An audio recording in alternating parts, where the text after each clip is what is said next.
그리고 또 보세요. 그리고 보세요. 여기서 제가 마음에 드는 부분이 이겁니다. 대북 정책을 확 바꾸겠다고 해요. 우선 남북 간 상호 불간섭주의를 천명하겠다. 자, 북한은 공산주의 체제로, 우리는 자본주의 체제로 사는 겁니다. 서로 다른 두 체제가 경쟁하면 된다. 즉, 경쟁을 해서 이렇게 북한 또 자기네들 체제가 무너지는 것을 용납할 수 없잖아요. 네, 그 용납할 수 없기 때문에 우리나라에서 문 대통령께서 종전선언을 하고 싶어도 결국은 실패하지 않았습니까? 예? 그거는 예?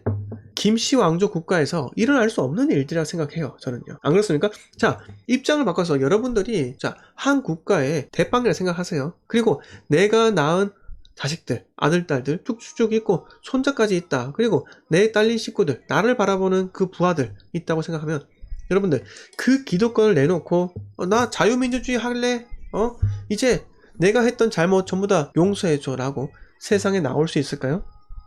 그게 가능했다면요. 네, 이 세상에 공산주의는 없습니다. 네, 사회주의는 없다고요.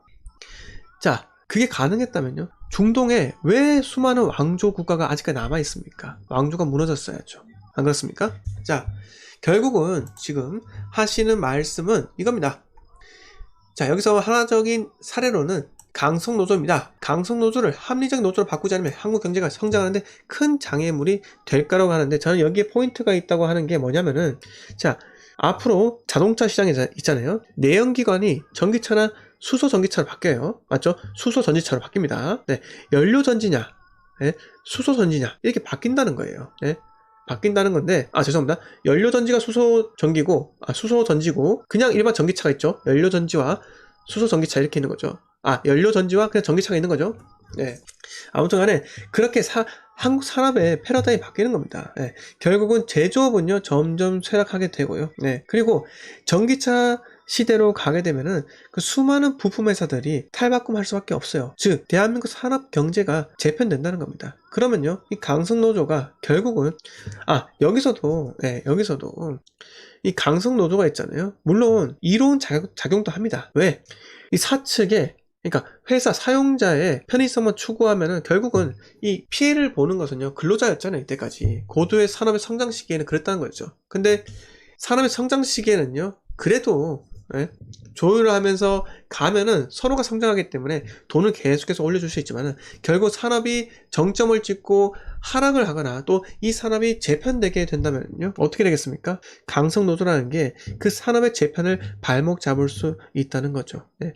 어차피 현대차나 기아차 같은 경우는 그 베이비부머 세대들이 앞으로 은퇴하는 숫자가 엄청나기 때문에 자연스럽게 재편된다고 하지만요, 그래도 그 강성노조는 뿌리가 내려온다는 겁니다. 예. 그래서 이거를 체제를 뜯어 고치겠다는 건데, 저는 강성노조에 분명히 말했습니다. 강성노조에 이로운 점이 있고요, 그렇지 못한 점이 있다는 겁니다. 하지만 그것도 대한민국 사회 변화에 맞춰가지고 변화를 해야 한다는 거예요. 네, 그거를 홍 의원께서는 지금 미리 생각하고 말을 한다는 거죠. 자, 그리고 전반적인 감세 정책을 추진하겠다 공약을 했는데, 법인세, 소득세 등 전반적인 감세 정책으로 기업과 개인의 가처분 소득을 증대시켜야 경제가 선순환할 수 있습니다. 자, 여러분들께서는 가처분 소득이 높습니까? 코로나 재난지원금 받아서 가처분 소득이 높아졌어요? 가처분 소득이란 여러분들이 쓸 수 있는 그 돈을 말하는 거예요. 실제로 받는 돈. 예. 근데 결국은요, 연말정산 때 다 빼갑니다. 예, 다 빼가요. 빼앗긴다고요. 예. 자, 그래서 이분께서 제가 제일 좋아하는 이 시장 원리가 결국은 대기업 규제 완화예요.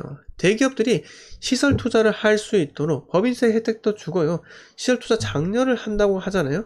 그러면은 서로 투자를 한다고요. 이 투자를 통해서 사회가 돌아가는 겁니다. 그냥 억지로 돈을 퍼붓는다고 해가지고 사회는 돌아가지 않습니다. 기업이 멈춰 있는데 개인이 코로나 재난지원금 받은 돈 그냥 함부로 펑펑 쓰겠습니까? 네? 펑펑 쓸까요? 그렇지는 않습니다. 그리고 GDP에 그렇게 1000억 1조를 써봤자 1000억 2000억 밖에 안 올라갑니다. GDP가. 그 말이 뭐냐? 그 정도로 효과가 낮다는 거죠. 아시겠습니까? 네? 효과가 낮다는 거예요.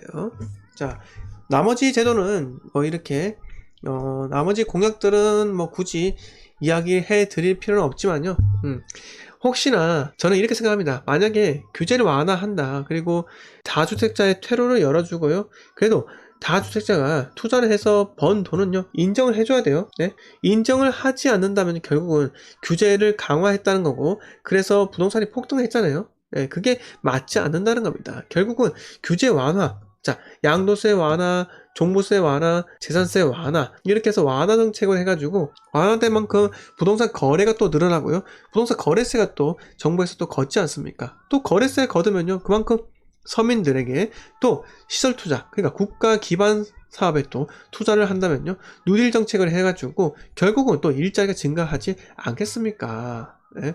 세금은 나눠준다고 해서 그게 바로 경제가 잘 순환되는 구조로 바뀌는 게 아니라요, 세금은 잘 써야 하는 겁니다. 네? 세금을 잘 써야지 도로를 닦고요, 항만을 닦고, 공항을 이동공항 그거 없애고 좋은 데 좀 짓고 이렇게 해야지 일자리가 생기는 겁니다. 아시겠습니까? 네?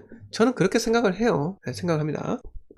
자, 이 부자에게 자유를 준다라는 건요, 부자가 투자를 할 수 있게끔 하는 그 자유를 준다는 것과 부자가 투자를 하고 수익을 얻을 수 있는 그 자유를 준다는 말이니까요, 결국은 대한민국은 어쩔 수 없습니다. 네, 왜 그러냐? 대기업 위주로 된 국가잖아요. 네, 그 대기업들이 대한민국을 먹여 살려서 지금 세계 G9에 10위 안에 드는 초강대국으로 급부상한 거예요, 대한민국이요. 유럽의 어느 나라 갖다 넣어보세요. 대한민국보다 잘 사는 나라 있는가? 그렇지 않습니다. 국민의 대부분이 문맹이 없는 나라, 이게 바로 대한민국 아니겠습니까? 국민 대부분이 정말 건강보험료 열심히 내고, 그리고 병원에서 싼 값에 치료를 받을 수 있는 나라 흔하지 않습니다. 그리고 10시 넘어서도 술을 살 수 있는 나라입니다, 우리가. 유럽 가잖아요. 영국만 가더라도요, 여러분들 10시 넘어서 테스코나 그런 마트에서 술 사기 어려워요. 못 사요. 막아놓는다고요. 10시부터 술 안 팔아요, 그런 데는. 여러분들께서 영국이나 기타 나라에 가서 10시 넘어서 술을 사려고 하잖아요. 리커샵이라 해가지고 그런 특정하게 아랍인들이 운영하는 그런 상점에만 가야 돼요. 대한민국에 얼마나 사기 좋은데요? 얼마나 사기 좋은데요? 자, 김정일이 제가 일부러 노래 살짝 틀어놨어요. 어떤가 해가지고 노래 살짝 틀어놨고, 은은하게 흘러나오는 것도 괜찮지 않겠나, 이렇게 생각이 들어가지고요, 노래를 좀 틀어놨습니다. 자, 올리브님께서 세금 내기가 정말 힘들다고 이렇게 말씀해 주셨고요. 자, 희망님께서 우리나라 살기 좋은 나라예요. 화장실도 잘 되어 있고요. 맞습니다. 외국 가잖아요. 화장실을 돈 내고 들어갑니다. 우리나라 화장실 공짜로 이용하잖아요. 네. 그리고 스타벅스 커피 한 잔만 마셔도 공짜로 줍니다. 공짜로 문 열어주고 하기 때문에 정말 살기가 좋아요. 맞습니다. 일제유심조님께서 시장 프렌들리가 답이라고 하셨는데 정말 그렇습니다. 친시장 정책을 펼쳐야지 결국은 국민들이 잘 살게 만드는 겁니다. 친시장 정책이 결국은 경쟁을 이끌어내는 거 아니겠습니까? 아니겠어요? 자, 그리고 다음 뉴스 넘어갈게요. 자, 주거 정비 지수를 폐지하겠다고 해요. 결국 오세훈 서울시장이 재건축과 재개발 규제를 완화를 하고요. 완화를 하겠다라고 이제 계속 밀어붙이고 있잖아요. 자, 여기서 중요한 건요, 정비구역 지정을 현재 거의 4년에서 5년 걸리는 거를 2년 만에 단축하겠다라고 하잖아요. 근데 중요한 건 뭔지 아십니까? 서울에서 이렇게 표준으로 세우고 서울시 조례로 세운 것들은요, 지방으로 다 퍼져나갑니다. 그래서 지방도 마찬가지로 이 재건축의 그 시장의 그 재건축의 파급력이 더 커지는 거예요. 즉, 지방은 워낙 그 공급이 탄력적이기 때문에 조금만 마음 먹으면요, 신규 택지지구를 막 지정해가지고 공급을 막 할 수 있습니다. 하지만 그 지방이라 할지라도요, 아파트가 1980년대부터 들어섰기 때문에 중심지는 아파트가 들어설 자리가 없어요.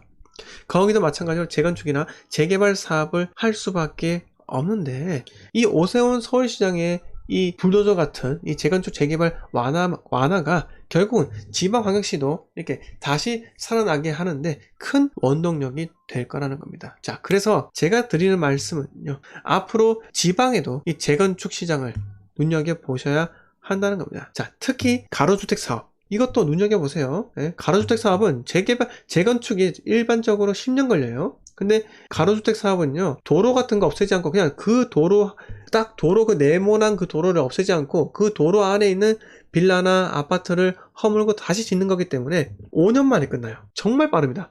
3년 만에 끝날 수 있어요. 그러니까 그런 것들이 포인트니까요. 꼭 보시기 바랍니다. 자, 다음 뉴스 넘어갈게요. 더샵 청주 센트럴 986가구 이달 공급이라 하는데, 자, 포스코 건설이 충북 청주시 복대동에 들어서는 더샵 청주 센트럴 견본주택을 열고 청약 접수에 나선다라고 해요. 자, 청주시 복대동이 꽤 괜찮은 도시예요. 네, 꽤 괜찮은 지역이고, 제가 청주를 계속해서 말씀드리는 이유가 뭐냐면은, 첫 번째, 청주는요, 조정 해제의 기대감이 있는 곳이에요. 두 번째, 청주는요, 인구가 지속 성장하는 도시입니다. 자, 세 번째는 뭘까요? 세 번째, 청주는요, 상향여가라는 그런 것이 진행하는 도시입니다. 즉, 상향여가가 뭐냐? 도시 전체가 개발붐이 일어나가지고요, 재개발이든 재건축이든 이렇게 계속 일어나면서 도시가, 오래된 도시가 새 도시로, 신도시로 탈바꿈하는 게 상향여가입니다.